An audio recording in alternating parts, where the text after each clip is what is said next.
场景、气氛，一切完美到位，但戴上戒指的那刻，戒指太大会滑落，太小超尴尬。求婚难道只能靠运气？银座白石，求婚神器，微笑求婚戒，就算戒围不合，也能现场调整。求婚那刻不再忐忑，门市上万颗钻石任你挑选，在预算内找到属于你们的定情之选。日本银座白石婚钻戒，全台门市85折优惠中，活动详情请见资讯栏。场景、气氛，一切完美到位，但戴上戒指的那刻，戒指太大会滑落，太小超尴尬。求婚难道只能靠运气？银座白石，求婚神器，微笑求婚戒，就算戒围不合，也能现场调整。求婚那刻不再忐忑，门市上万颗钻石任你挑选，在预算内找到属于你们的定情之选。日本银座白石婚钻戒，全台门市85折优惠中，活动详情请见资讯栏。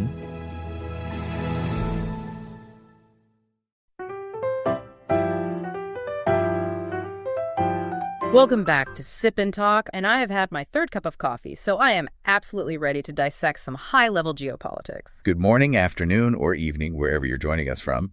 We are definitely pivoting today. Last time we got into the weeds with specific policy anxieties in the West. We did. Now the view needs to get much, much wider. Exactly. We're moving from, specific policy debates to the big picture, why the West is really hardening its stance on China. Yeah. And I want to emphasize this for everyone listening. This isn't some sudden impulse like waking up one morning and deciding you don't like your new neighbors. No, not at all. It's really the culmination of, 2 decades of accumulated behavioral patterns? This is so key. That pattern has been consistently documented across, multiple sectors. Yeah. You've got security, technology, human rights, and trade.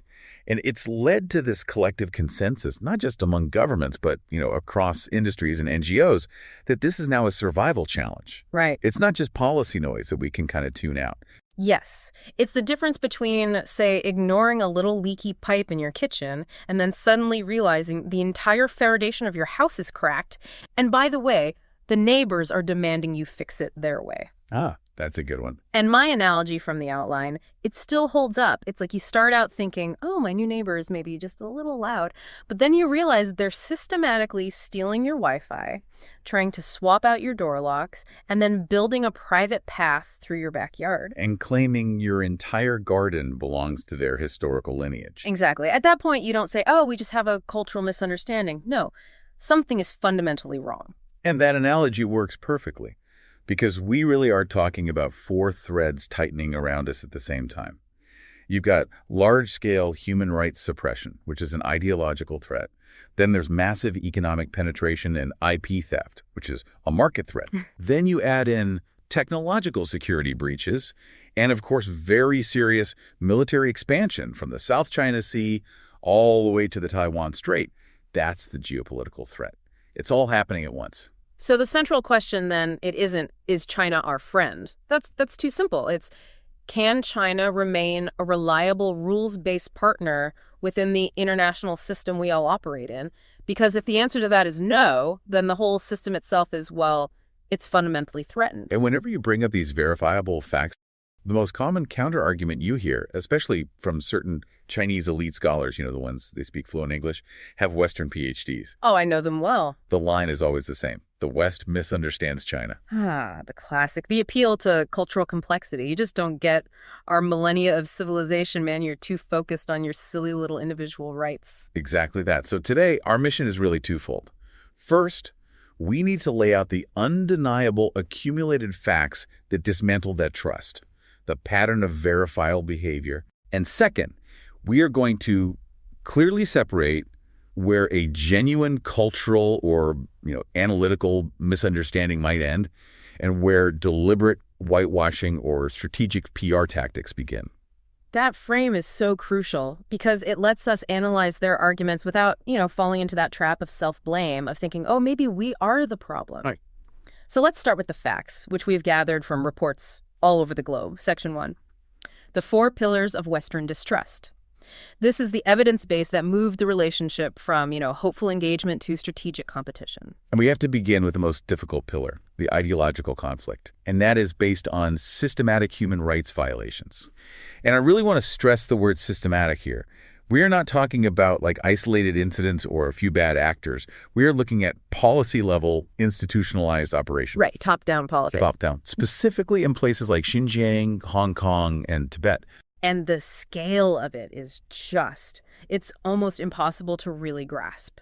For Xinjiang, we're discussing policy that has led to major international reports, from the UN, from human rights groups, all citing large-scale detention.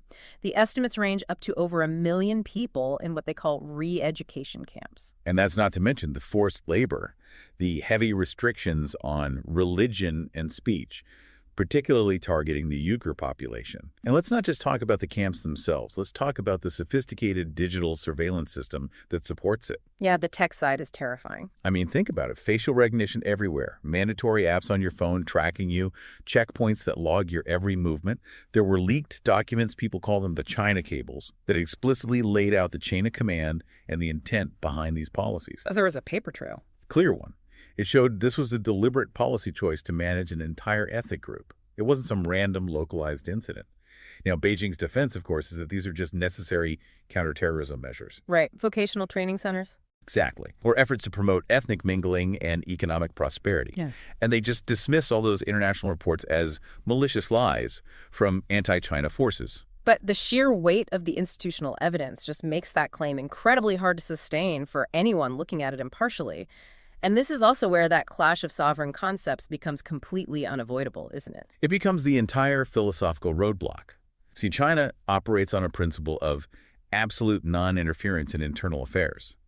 So any criticism of Xinjiang or Tibet is instantly dismissed as a direct attack on their core sovereignty. And they root that in their history, right? The century of humiliation. Precisely. It's rooted in their historical experience of being invaded and carved up by foreign powers in the 19th and early 20th centuries. So for them, their historical trauma justifies absolute internal control, and nobody else gets a vote. So basically what happens inside our borders is our business, period. Exactly.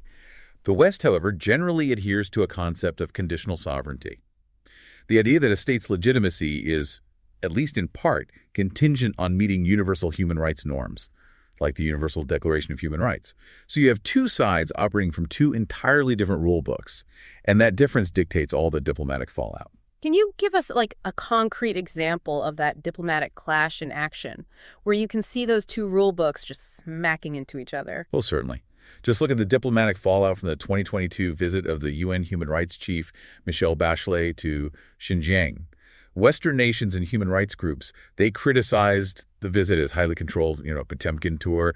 They said she lacked genuine access and accused China of just running a massive PR campaign. I remember that. It was very controversial. Very. China, meanwhile, framed the visit as a complete success, an affirmation that their counterterrorism narrative was accepted. And they immediately attacked all the Western criticism as just more evidence of ideological interference. So it showcases that fundamental incompatibility perfectly. The West wants evidence of human rights compliance. And China offers evidence of state power and just demands respect for non-interference. And we saw that absolute prioritization of control play out so brutally in Hong Kong. The implementation of the National Security Law, the NSL, in 2020 really just hammered the point home for the whole international community. That was an absolutely pivotal moment because the NSL bypassed the local legislature entirely, basically nullifying the autonomy that was promised. Right. One country, two systems went out the window. It did. And it also features this incredibly vague and broad jurisdiction, effectively claiming the right to prosecute individuals anywhere in the world who criticize Beijing. So it just demonstrated Beijing's absolute priority is political control, way over the democratic freedoms that were promised. So the big realization for the West was that the promise of liberalization, the idea that if we just trade with them, they'll become more like us, that it was essentially a lie. The ideological red line was always absolute control, full stop. That was the political moment. That was when the West realized that the decades-long bet that economic integration would lead to political convergence was fundamentally wrong. The system proved incredibly resilient to Western norms. That makes the shift from, a kind of cultural curiosity to a hard confrontation. It makes it undeniable. Okay, moving to the second pillar, economic warfare, specifically IP theft and forced technology transfer, or FTT. This is where American and European companies really felt the financial pain directly. And this is quantified pain. The U.S. Trade Representative, the USTR, has consistently listed China on its priority watch list since 2005 for systematic IP theft. We're talking about billions of dollars in commercial secrets, cyber piracy, the manufacturing and export of counterfeit goods. I mean, some estimates from American business groups put the annual economic loss just from IP theft in the hundreds of billions of dollars. Hundreds of billions. That's a staggering figure. But let's zoom in on FTT, the forced tech transfer. How exactly does that mechanism work? Because it sounds less like, theft in the dark and more like open coercion. It was highly institutionalized, and this is the crucial part. It was legal within China's own framework. Yeah. So a foreign company would come in and they'd face severe regulatory pressure, restrictions on market access, or these requirements to form joint ventures with specific local partners. So you have to partner with a Chinese company to play in their sandbox. You do. And the cost of entry into that massive Chinese market, that carrot of 1.4 billion consumers, was often that you had to share your source code, your detailed technical specifications, your manufacturing processes. So just to make it concrete, if you're a company that builds high-speed trains and you want to bid on a project in China, you had to share the core proprietary tech behind your trains with your state-backed joint venture partner. That's a perfect example. That was the market for technology policy. They weren't just, stealing it in the dead of night. They were legally requiring the transfer of knowledge in exchange for permission to operate. And once that knowledge was transferred, the Chinese partner, backed by huge state subsidies, could often reverse engineer it, replicate it, and eventually undercut the original foreign company, often forcing them right out of the market. Wow, that perfectly illustrates that engineering state model you mentioned. It does. This model basically rejects the whole spirit of open market capitalism. The Chinese government centrally directs vast national resources towards very specific strategic goals, like the famous Made in China 2025 plan. I remember that. It explicitly targeted self-sufficiency in 10 high-tech sectors: robotics, biotech, and of course the big one, semiconductors. So it's not about letting the market decide the winner. It's about the state commanding the outcome to ensure national dominance in future technologies. Correct. And this centralized direction is what creates the fundamental incompatibility for the West. It signals a willingness to use non-market tool subsidies, forced transfers, state-backed dumping to achieve national dominance, completely bypassing the idea of fair competition. And again, let's just stress this. This isn't just an American complaint, is it? European allies are right there, even though the narrative sometimes just focuses on Washington versus Beijing. Oh, they absolutely are. Europe shares very similar concerns, especially with the rising trade deficit and the infiltration of subsidized Chinese products into key European markets. I mean, they've responded by establishing their own anti-economic coercion tools to protect sensitive sectors. The distrust is genuinely transatlantic. Okay, but here's an interesting nuance we found from some European surveys.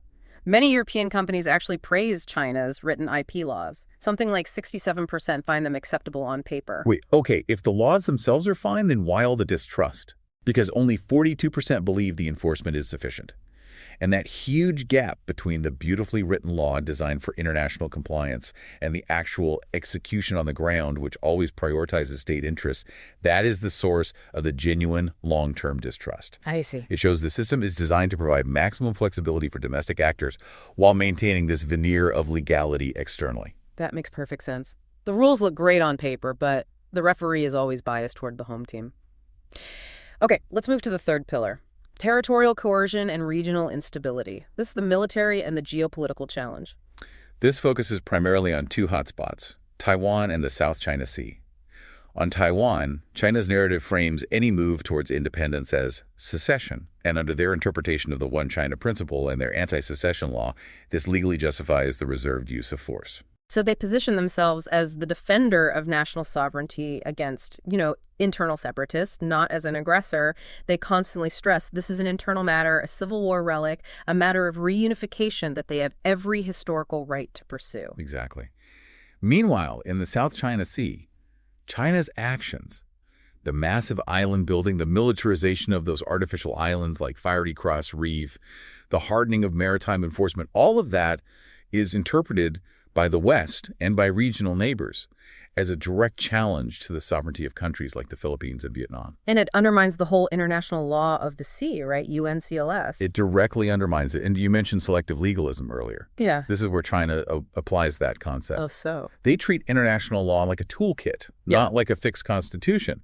They selectively use whichever parts of international law and historical claims best justify their current actions.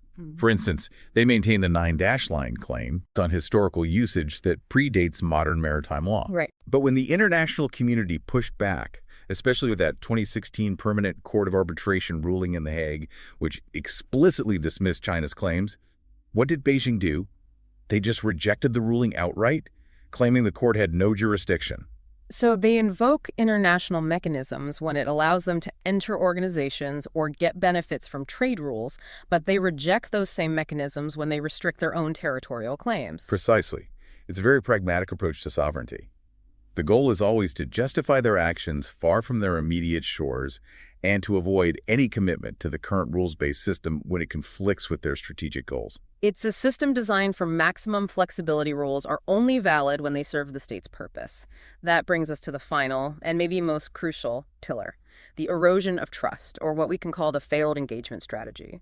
What was the intellectual history behind this failure? Well, you have to trace it back to the post-Cold War consensus. It really began with the Nixon administration, and then it accelerated after the Soviet collapse. The dominant Western policy, especially under President Clinton, was based on this convergence theory. Ah, yes, the belief that if you bring China into the WTO and integrate it economically, its political system would just inevitably liberalize and, become more like us. That was the idea, that a rising middle class would demand political freedom, and technology, specifically the internet, would tear down the firewall. That was the foundational bet. And the U.S. government and key think tanks argued this consistently through the early 2000s. And the policy pivot came when? Roughly post-2015, and then it really accelerated into the Trump administration. That's when the policy changed from hopeful engagement to defining the relationship as a global competition between democracy and authoritarianism. So why did that bet fail so spectacularly? Fundamentally, because China viewed globalization as a tool to gain technology and power, not as a path to Western integration or liberalization.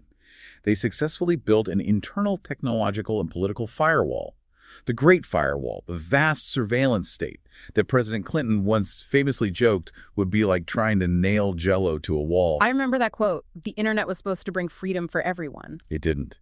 Beijing successfully resisted liberalization, reinforced central control drastically under Xi Jinping, and prioritized enhancing national power above all else. And this created a fundamental incompatibility.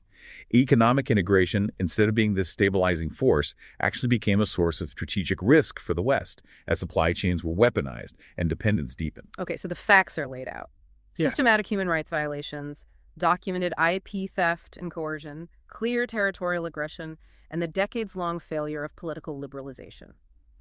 That's a pretty clear four-pronged pattern of behavior that justifies the West's current hardened stance. The trust deficit is massive, and it's built on verifiable actions, not on some kind of ideological... 终于到家了，忙了一整天，脑袋空白。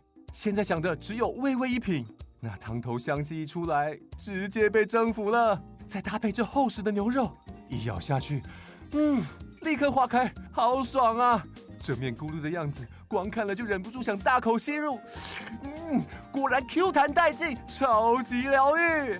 下班后来碗微微一品，这才叫过瘾。疗愈人心的才是极品，微微一品。Some kind of ideological paranoia. But now we hit the really interesting part. If the evidence is so overwhelming, what do the Chinese elites claim the West is getting wrong? If they have this clear pattern of actions, what's their frame of reference for defending it? We have to understand their defense, even if we find it, a bit cynical. Let's move into Section 2, Decoding China's Defense. The misunderstanding arguments. And these are the sophisticated narratives used by the highly educated, often English-speaking Chinese intelligentsia to defend the regime on the international stage. Okay, let's start with the one that tries to redefine what governance is even all about. The argument for redefining rights or survival versus... 终于到家了，忙了一整天，脑袋空白。现在想的只有微微一品，那汤头香气一出来，直接被征服了。再搭配这厚实的牛肉，一咬下去，立刻化开，好爽啊！这面咕噜的样子，光看了就忍不住想大口吸入。果然 Q 弹带劲，超级疗愈。下班后来碗味味一品，这才叫过瘾。疗愈人心的才是极品，味味一品。Or survival versus freedom. Their core claim here is that Western critics are unfairly using their own narrow standards, universal values centered on the individual, to judge China. They argue that China prioritizes collective survival and development rights way above individual political rights. Ugh, the classic trade-off. We sacrificed your freedom of speech for economic stability and massive infrastructure. Exactly. And the logic they present is actually pretty compelling to many in the developing world. They say, look, we lifted 800 million people out of absolute poverty in a few decades. We established strong state security.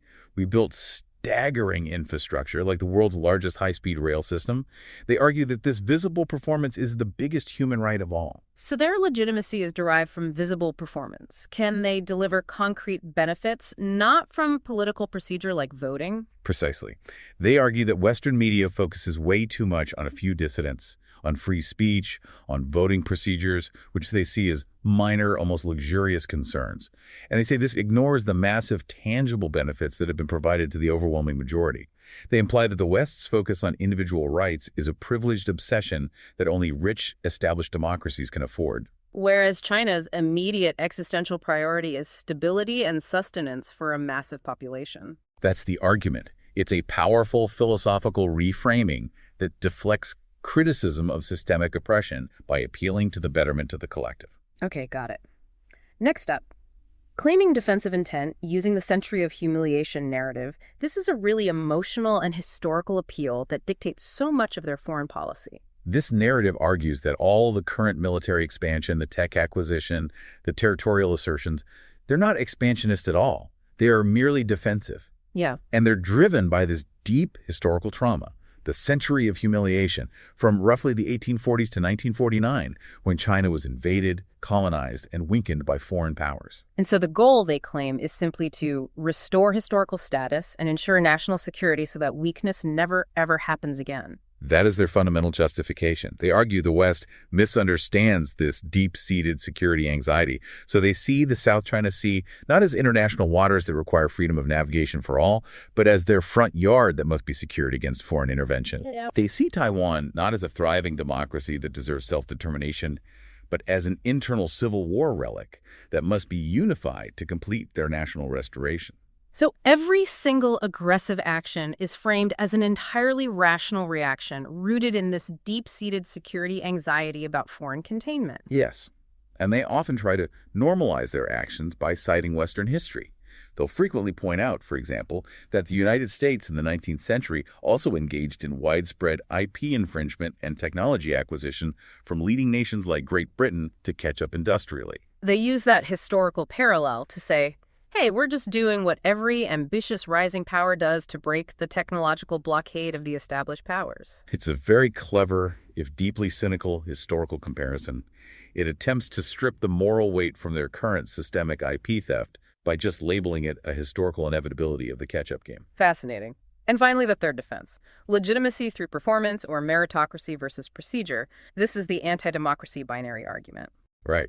They claim that the West's obsession with procedural justice, voting cycles, checks and balances, the messiness of political gridlock, it blinds them to China's superior performance legitimacy. Okay, walk us through that meritocracy claim specifically. How do they sell that?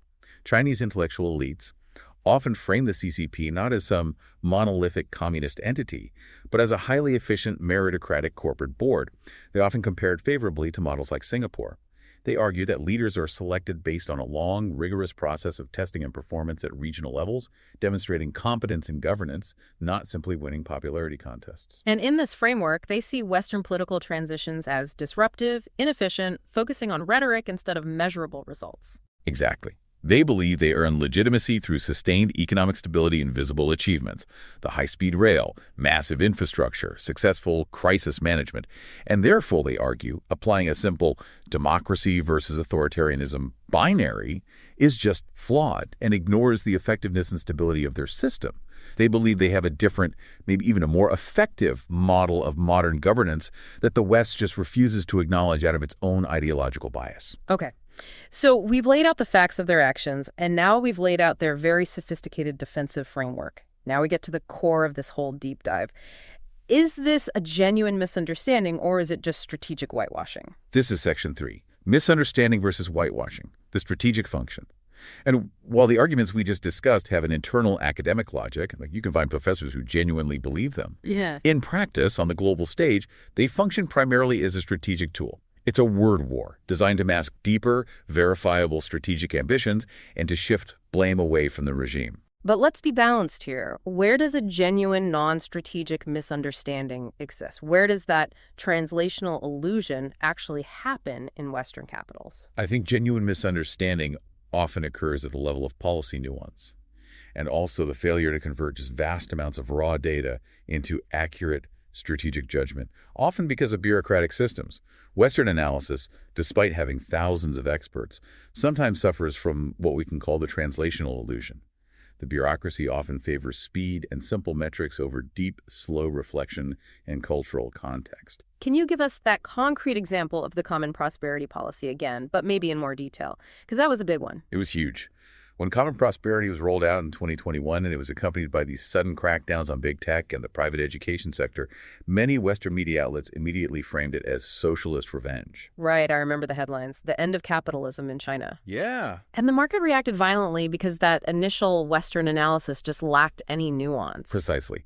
But Chinese officials later clarified, though often too late for the market, that it was a dynamic framework for reducing extreme inequality and boosting the middle class. They explicitly stated it was not equalitarianism. They were trying to stabilize society by ensuring wealth didn't just pool exclusively at the top. This misinterpretation was costly, and it proved that Western analysis sometimes really struggles to read between the lines of CCP jargon. So the reading of the immediate policy was off, but did the reading of the broader strategic goal hold up? Yes, and that's the key caveat. The misreading is limited to those policy nuances.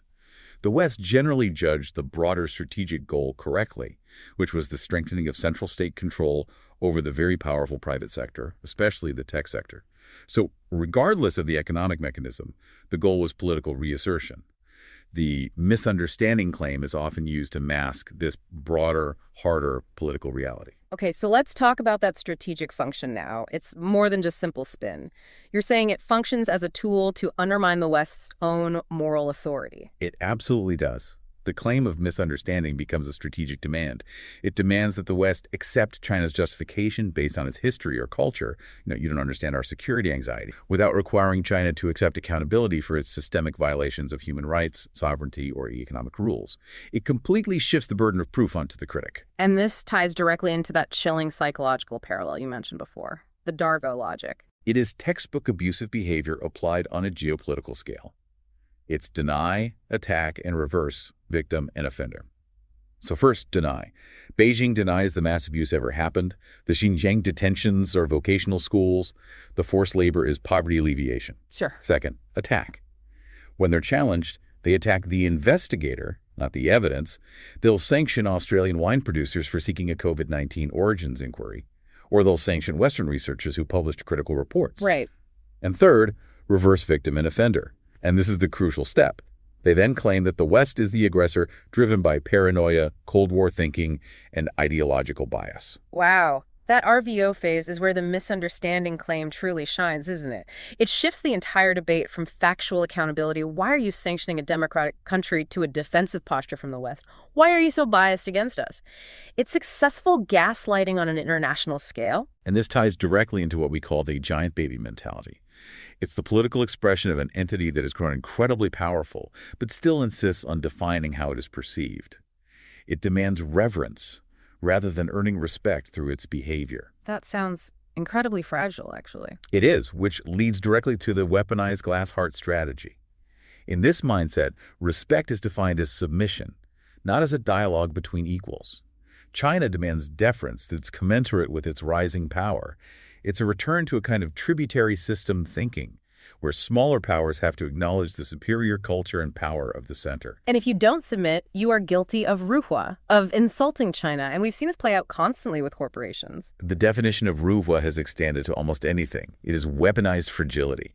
We saw this with the Dolce & Gabbana advertising debacle, where a clumsy joke was labeled as this deep offense. or movie maps that dare to exclude the 9-dash line, or even fashion choices. This intentional expansion creates a huge climate of fear. Which results in self-censorship. Massive, proactive self-censorship. Foreign entities, companies, universities, even individual academics are forced to preemptively vet every map, every tweet, every lecture topic to avoid offending Beijing, because the cost of offense is immediate.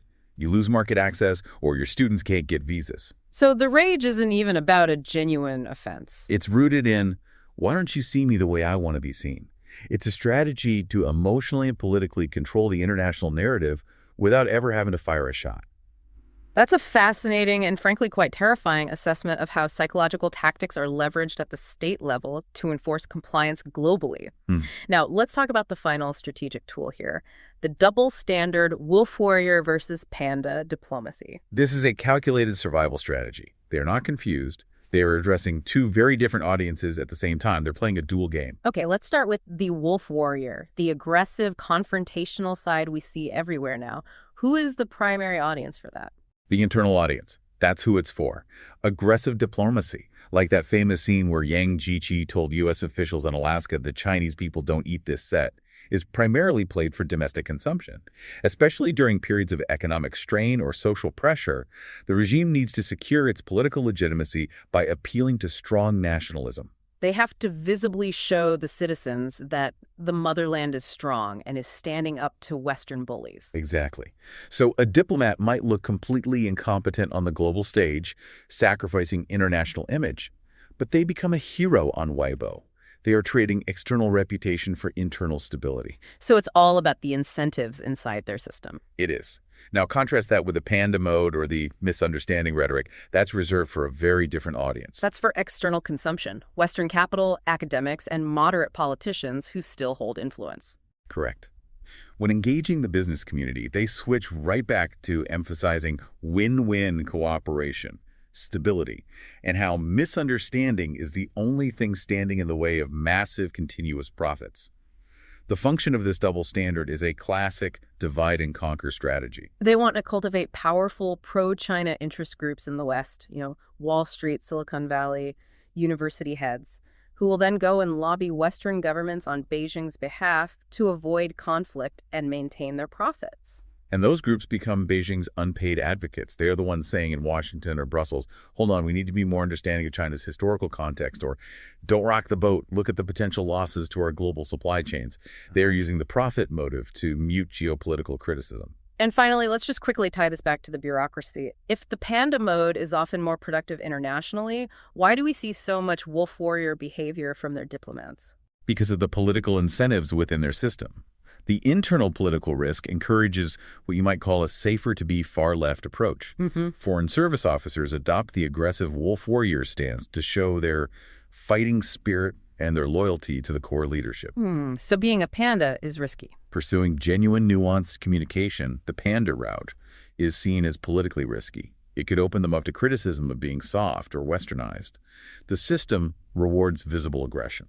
That structural reality suggests the aggression isn't just temporary, it's systemic. They use misunderstanding as a convenient external excuse, but their internal policy actually demands a hardline approach. Precisely. Okay, so we've covered the undeniable facts, the Chinese defense claims, and the strategic purpose of the misunderstanding narrative. Let's move to Section 4 for the synthesis. After laying out all this evidence in detail, the idea that the West is simply confused seems, it seems entirely implausible. It's more than implausible. It's a deliberate distraction. The conflict is not some translation error about a particular policy. It's a fundamental clash between two operating systems that are, at their core, incompatible when it comes to shared global governance. Can you walk us through those clashing systems again, just in summary? On one side, you have the Western system, which, for all its flaws, emphasizes universal human rights, the supremacy of the rule of law over political fiat, and liberal values in economics and governance. On the other side, you have the Chinese system, which prioritizes absolute central control, state-led technology dominance, performance legitimacy over procedural legitimacy, and selective compliance with international norms only when it suits core state interests. And the result of that clash, based on China's verifiable behavior over years, is an irreversible outcome. Trust zero. Absolutely. Trust zero. China's aggressive, coercive behavior, hostage diplomacy, sudden economic sanctions, weaponizing supply chains, has convinced the world that deeper ties simply lead to greater political and economic risk. The shift for global businesses is clear. Strategic de-risking is now mandatory. You can't afford to put your critical economic destiny entirely in the hands of a regime that can arbitrarily cut you off for a political offense. You just can't. They can seize your technology at a moment's notice. The risk is too high. And this brings us to the ultimate irony, the self-fulfilling prophecy that we talked about. This is maybe the most profound geopolitical consequence of the wolf warrior era. China's aggressive tactics are driven by this deep-seated belief that the West is trying to contain it, a belief rooted in that century of humiliation narrative. Right. Yet, the wolf warrior stance has actually driven regional neighbors, Japan, the Philippines, India, South Korea, into tighter and tighter security alliances with the U.S. It's manifesting in groups like the Quad and AUKUS. So wait, you're saying they are reacting to a perceived threat, and in doing so, they are actively manufacturing the reality of that threat. Exactly. Their behavior is creating the very containment alliance they feared all along. So what is the clear view now for Western policy? It has shifted from trying to change China through integration to needing to defend against China's systemic challenges. And this change is based on decades of verifiable behavior. It is clarity, not misunderstanding. That is a powerful and, frankly, very sobering analysis. What stands out to me is how we, as listeners and just global citizens, need to develop a defense mechanism against this specific rhetorical weapon. Precisely. The goal of the misunderstanding rhetoric is to make the target, whether it's a company, a government, or even you, the learner, question your own reality and your own critical judgment. The key is to develop a strong psychological defense mechanism. Okay. Do not fall into the trap of self-blame or overanalyzing cultural nuance when the facts of systemic oppression, IP theft, and territorial coercion are so clear and well documented. Look at the behavior, not just the excuse for the behavior. That's a fantastic point.